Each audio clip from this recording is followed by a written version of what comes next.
In my Donovan trip, I was up for transfer to Chuckawalla, and of course it's a level 2, and a lot of people laugh and say, oh, you're in Chuckawalla, but I'll be the first to tell you that there's a lot of action going on in those level 2s, especially for young Nazi lowriders, and when we got the numbers, you know.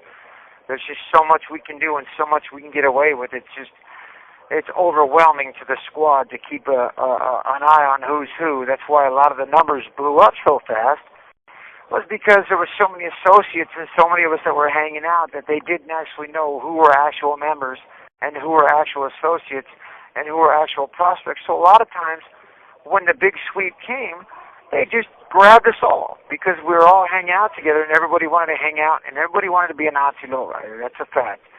It was like when you get a cool pair of shoes and everybody sees them, oh, I want these new shoes, or oh, I want this new hat.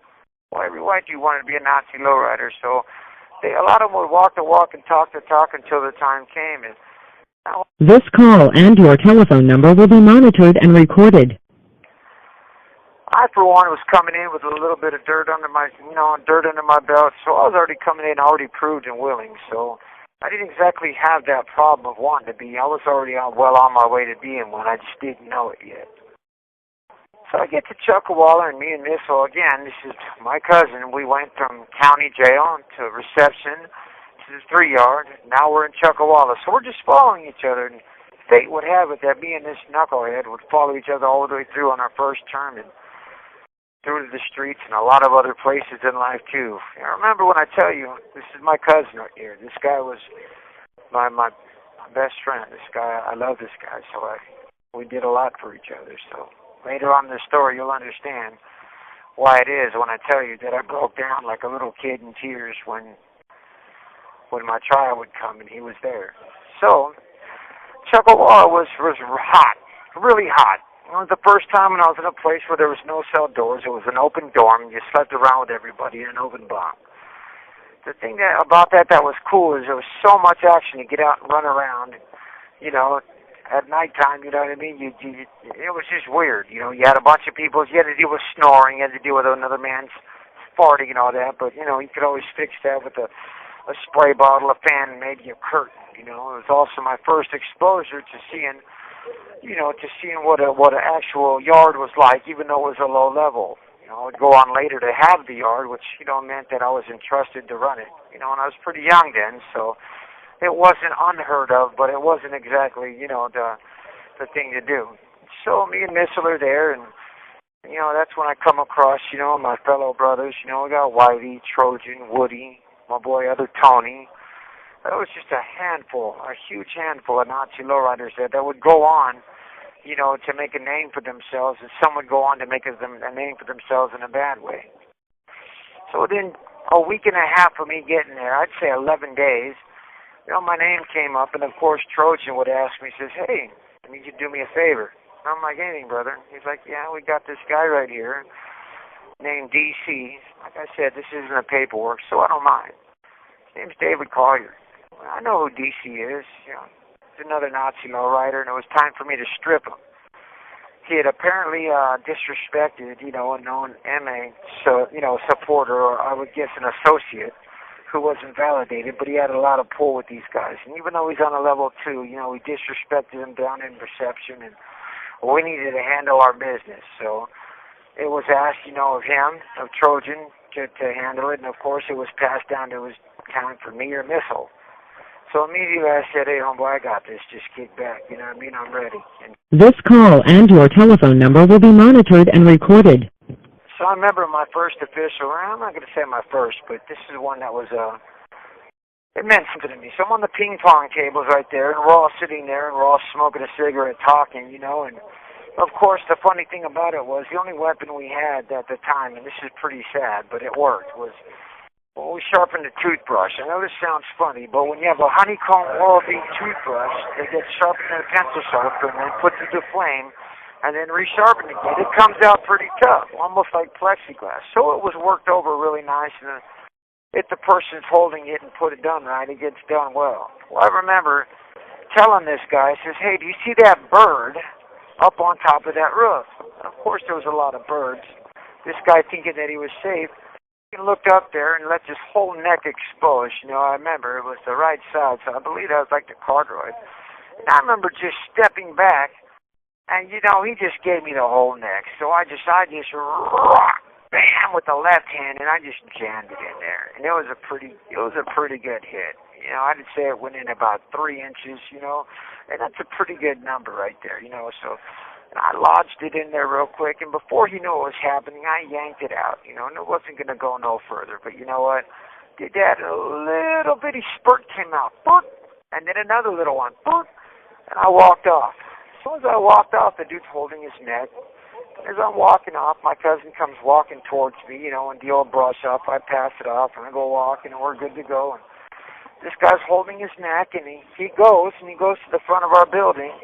And I'm thinking to myself, well, fuck, this guy's still alive. I mean, did I miss him? Did I not do it right? And so I walked up like, yeah, that dude's leaking, but it's not the way I wanted it. I guess I expected more out of myself. Maybe I wanted a bigger Hollywood production. I wanted to, I wanted to see the blood fly. I was thinking, dude, I want to put on a show for these guys, and it didn't exactly go like that, So I'm a little disappointed. The guy's not dead, and to be honest with you, at that point in time, I wasn't thinking about death or anything like that, and maybe had I thought of it at that point in time, it might have slowed me down. But, when you're young and dumb and you're dedicating something, you don't think about it, I mean, I didn't think about my firstborn and my wife at the time that were back home waiting for me. I didn't think about anything other than just trying to push that thing to this dude's neck and getting paid, and impressing these guys that would soon be my brothers. So yard recall gets done, and this guy's holding his neck, and I don't know. I'm thinking, did I miss? Did something not happen? And the only reason why I knew it was 3 inches because I knew I buried it, and later on the 115 report would say how far it went in. So as far as I know, this guy's still alive, and at the time, me and my cousin are bunked up in separate sides. But I call him over, and I'm like, look, man, this didn't work good, and this is looking bad. So you know what, homeboy? You block him off on one end, and I'm just going to go over there, and I got this rope. And I didn't know exactly what I thinking I was going to do, but I just said, you know what, I'm just going to go try to choke this dude out or something. I got to do something. And so as my cousin's coming on one side of the tier, I'm walking on the other side of the top tier, and at first that dude doesn't see us, and then eventually he does. He sees me coming, and I got gloves on. It's kind of obvious what I'm doing. The whole yard saw pretty much what happened, and they're quiet, but they're not saying nothing. This guy's still holding up. And so he runs down to the stairs holding his neck, and when he does that, that's when it starts leaking right there at the sergeant's office. And I'm like, okay, that's what I wanted to see to begin with. And, he went down, and he went out, and they didn't come to get us or anything. And he didn't come to, the cops didn't come to get us or anything, but you know what, we were waiting. So we went with a customary package to where we did. We got tobacco, we got lighters, we got no dope, which of course, at that time, I really wasn't tripping on that. But I wanted to smoke cigarettes if I went to the hole, and I needed a lighter. So you know what? So I went with a half can, and so we're all ready to go. They didn't come get us that night, so I fall asleep thinking I'm okay. Well, 2 o'clock in the morning, they come tap me, they're like, hey, roll over, and put your hands behind your back, let's go, you're gone. Well, I left everything in there, so I'm happy because I've got my plug right there, and I'm like, well, at least I got tobacco. Well, there goes my little run on the yard, and 8 months later in the hole would change my life a little bit. But even then, in the hole, I would find myself in trouble and getting ready to put it down again. But there I did my favor for Trojan, and he said word back in, says, you know what, you don't really need to do any more favors. You proved to me, and you proved to the table. You have 60 seconds remaining. You're a full-blown Nazi lowrider, and so you made your bones, brother, And of course, word came, so I got it there, but I still wanted to do something else to make an impact of what I was going to do. I think 4 months later in the hole, that would come to prove itself true, and I ended up doing what I needed to do. Right. I got a bunch of tobacco, got a lighter, got a couple caps of weed with me, right? They moved me in with my homeboy who's a cellie, he's just a normal Joe, so, he sees all this stuff, and we break it out, and, then all these, like 6 Nazi lowriders come to the back, and there's a couple homeboys that are back there. I remember there was a comrade of mine that was back there named Iceman, and, he was the older rider right there, and he's like, well, who's this, and it's like, hey, it's a comrade Ghost, he made his, and he's yelling. He's like, "All right, brother," and I get a kite, embracing me, saying, "Hey, look, we appreciate what you did. You're a brother now, and we appreciate what you did." So I get my props, for that. It was a smooth hit, and. Let me remind you, the victim of that, he's probably, I think I remember he was like 10 cells down in the corner where they put the victims and all that, so, so that dude's down there, and, they know who he was and what happened. So, of course, when a younger member steps in and puts it on an older member, there's always a changing of the guard right there, so to speak. There's like, all right, this kid's not to be messed with, he's putting in work. So, I remember, and they got at me, and this is where I'll bring in another youngster, and his name was Demon.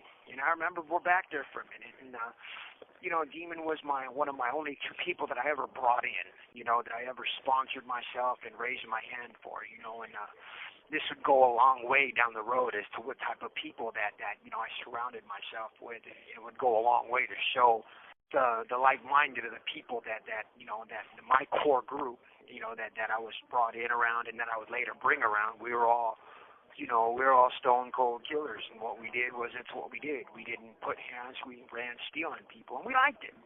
So I remember the time comes along, and they tell me like, "Hey, look, here's the deal. There's this guy named Junior right here. He's from Fontana. He was a skinhead, and he did some things that were wrong. He stole some tobacco and stole some drugs. So of course he's on our yard.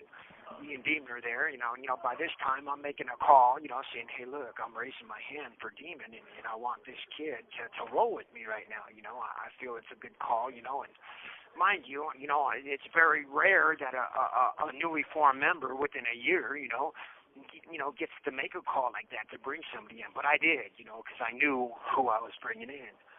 So I remember this. They had just built the guard tower. It used to be a little shack on the side of the ADSEG yard. They finally put this new guard tower up. It was a big thing. The stairs. There was a little gun right there, the mechanical gun that would go back and forth and spray, pepper spray and water, and supposed to break up fights. And there were supposed to be video cameras posted everywhere. And this was a big deal, And I remember talking to Demon saying, "Hey, look, you know what, there's a blind spot already, and we can already see that they're not really working very well with the wands, which is, you see at the airport security that they run up and down. But we recognize that, the wands they were using were broken. So, of course, during one of the routine times when maintenance would come through, we hijacked it. We hijacked a few of the little rods that were that they used for, like, screws for the tray slots. Now, mind these are, about as round as I'd say, like a 16-inch penny nail, and about as long, about a foot long. So we're talking, it's a good little ice pick. So we took that out. Actually, Demon did. And I remember they said, you don't have to do anything right here. You just kick back, you do your thing, ditch, your prospects on deck, and let him do it. But again, like I said, I've always been more of a leader, not a follower. So I'm like, anything that I would ask somebody to do, I would either do myself, or I wouldn't ask it, I was more like, hey, I won't do that. So I remember walking labs, and we had a pretty full yard right there, and I remember, the kid sits there, and I remember the move was, we had him right there in the corner, and this is ironic. This is the first day that everything was supposed to be operational. Nothing could get away here. Nothing could be seen. But one of the blind spots, of course, my kid's walking around there with the towel over his hand. Everybody knows what that means, but I guess this dummy didn't. Because he walks right up there, and as I'm talking to him, of course, my kid comes from behind and plants this piece like 1, 2, 3, 4 times right there in his side, it nicked the liver, and caught along and all that, right? And of course, as the internal pokes, they don't really leak as much, and a lot of times that's what people want. They want to see the external bloody mess, but I'm not looking for that. We're going to dig as deep as we can and get the job done, because we're not trying to just make a show. We want to make a point. There's two different things here, So I remember this dude's walking, and he realizes what happened, and we all back off, and we have another youngster that's arms were skinny as heck, but he could reach his hand all the way up in the toilet and around the pipe. It was kind of a creepy thing, but we ended up being able to bend the piece and all that, and he stuck his hand all the way up down the toilet and got it all the way down the curve, around it was kind of cool, because we had it planned out. We really thought at that time that, we were doing shit right there that had never been done before. But, of course, it had all been done. We were just doing shit that but we thought we were cool. The thing is, this guy started breathing hard, and he was still walking, and of course, like on internal body shots, sometimes it takes a minute for them to kick in. So I'm like, you know what, I gotta get my point across too. So when the dude's sitting there taking the shower, of course, I sit there and I'm like, I'm not content with that. So, and it was just blind luck that the cameras were actually down that day. We thought we had a blind spot. The gunner went in to use the rest. This call and your telephone number will be monitored and recorded. So when water's on something, so I hit this guy. I just give him a full-on left hook. And when water connects, it's just one of those things where when I hit the guy, I not only did I shatter his cheekbone, but I split his face from like that corner of his eye all the way down to his lip. And it just hit right there so hard that it just looked like it got peeled, and it was a fat hanging when I did that. He sit there and he fell right there in the shower, and he just sat there. And of course, on a hot summer day, you're in Chuckawalla, everybody sits in the water, and of course we still had 3 hours left of yard that day. So this guy sat there and slowly started to bleed out, it would seem. When yard came, they picked us up, and we went in one by one. We got rid of everything. They're not even tripping. The cameras weren't working that day. The tower guard was probably tired. You know what? We walked all the way in that. And I'll tell you what, that dude just laid there. And so when they realized that they had somebody that just wasn't getting up, all hell broke loose. Man, alarms went off, medics came running, the gurney, the whole 9 yards. And we're already in our cells, looking out our cell windows, out on the yard going, damn, I wonder if this dude's going to die or not. Well, of course, the dude, happened to live, but, poked part of his liver, poked part of his lungs. He had a collapsed lung, and there was severe damage. And not only that, it took like 70 stitches all on his face, which would later on show, that this dude got, of course, my kid was a little miffed because everybody was talking about look at this dude's face and not look at the body work that was done, but whatever. The whole point was that everyone knew right then and there that this new kid that just got brought in and had another kid, we weren't around, and we're setting a precedence for things to come. So that was my, second to third major move right there as a non-T lowrider, and I was already making a name for myself right there. And, going up the chain, kites were getting flown from here to Chino, which was central. They're like, hey, Destin Withers, a.k.a. Ghost. He's making moves, and you know what? He's wanting to take a big... This call and your telephone number will be monitored and recorded. He's wanting to, to take that step and do bigger things.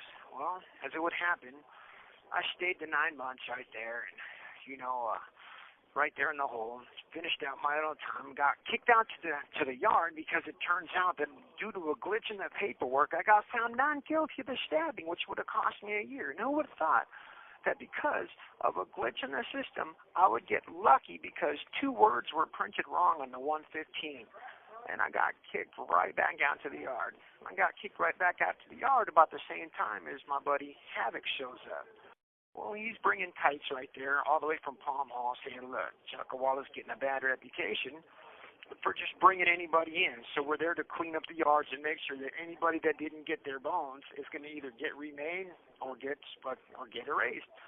So that was the start of a minor cleanup because things were just happening too fast. So enter me and my buddy Havoc. And so we sit there and, we start making plans for what's going on. And when word came down from Palm Hall that was going to happen, a kid named Shaq just happened to be a dumbass and started talking on the phone to his old lady saying, oh, my God, the big homie came down right here and, says that all Nazi lowriders that weren't checked out, we're going to have to remake our bones. Now, there was another kid named Shameless that ran with him.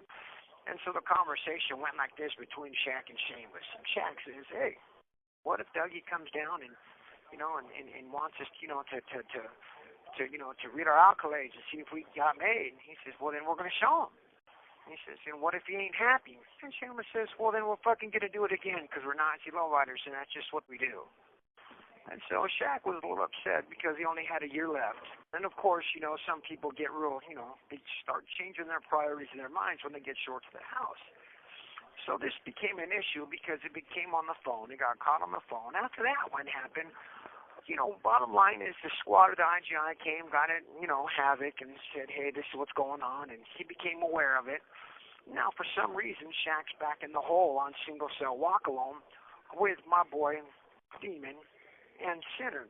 Now, it just so happened at that time there were so many people back there in the hole that the walk-alones would actually go out to a yard together. They wouldn't actually walk alone, but because we are all Nazi lowriders, they said, they're not going to have issues right there.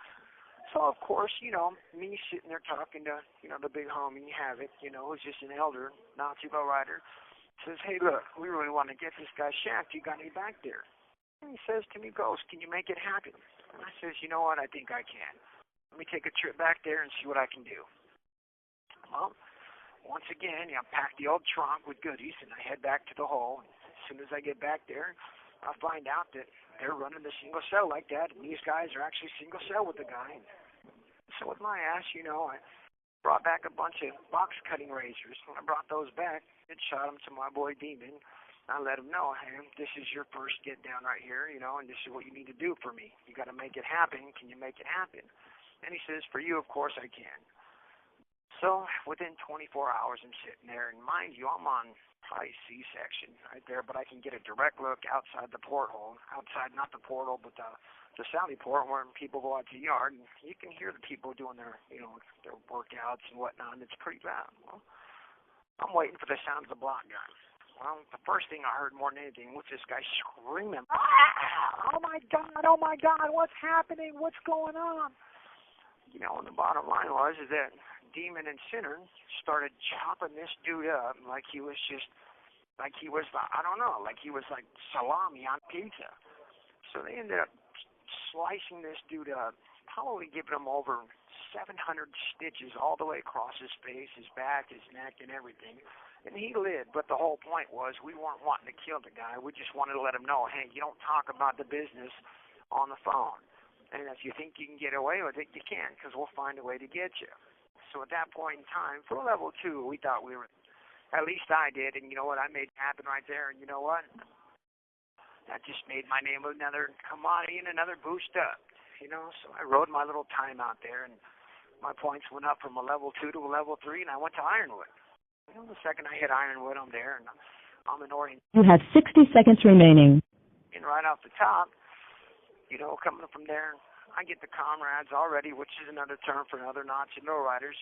3 or 4 of them show up to my door, and I got a care package right from the get-go. Everything I need, and then some. Saying, hey, welcome to prison. We've heard about you, and you know what? You've been doing big things.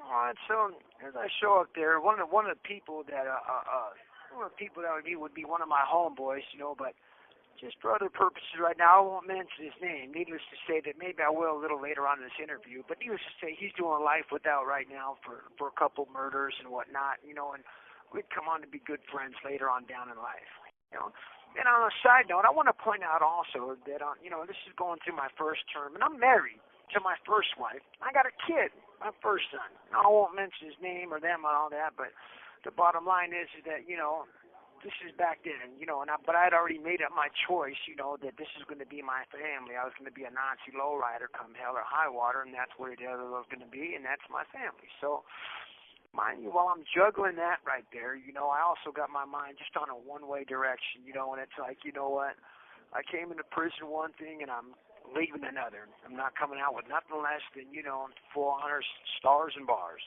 So, any way I could do it, anything that I could do to put my name on the map, I was going to do it. So as I show up, I do my little 10 days orientation. Once I leave there, I get assigned to another building. When I get assigned to this building, I'm actually the only Nazi lowrider in that building. So as, I would have it, there's 5 buildings to a yard. And there's, 5 people to a table on a yard. And there's one person that runs the table. And then there's 4 other heads to the table. So, of course, I had already had a table. I'm a young man already, one of the youngest ones right here, to have a little seat on the table. Running the building's no big deal, but because I had poise and charisma and a little bit of character, I wasn't too much of a dummy. My opinion was... This call and your telephone number will be monitored and recorded. Was just a little bit appreciated. So, of course, what did I do? I ran with it. So during that time, I won't mention other names just for this, but lo and behold, as it would be, we hit that yard, and one of our comrades that's running the yard and happens to have one cop in pocket that's an IGI member. Well, and that's kind of good for us, you know what I mean? Not so good for the cops. So we're one step ahead of the squad all the way on this, So we're already in the loop right there, And then on top of that, there happened to be another cop in my building, and I became a porter right away. And he was what would I would say? He was more sympathetic to the cause than you would think, And so this guy tells me right there, he says, look, Ghost, here's the deal. You got the real paperwork, got the fake paperwork, and on your tier, on the top tier, there's two people with no good paperwork.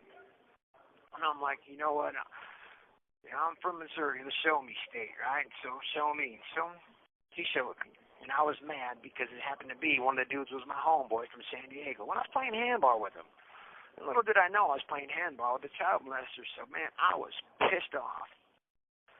Long story short, I went ahead and I let a few of the fellas know. I said, look, I'm not long for this yard, but pack my ass, you know what, and I'm going to have at it. And, they said, well, you need a little bit of help? I'm like, nah, I'm a porter, and there's two of them. They're both on the tier. I think I'm going to have enough play to where I can make a couple little tomahawks, which is, there wasn't a hard steel that they wanted to give up. So a tomahawk is, you make really good razor blades that look like a tomahawk.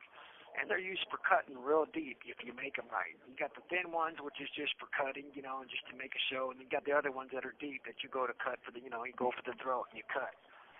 So I went for the ones that I could wedge under the throat. Sure would have it, floor officer popped me out, and of course, being the porter that I am, I can sit there and get a little action at the doors.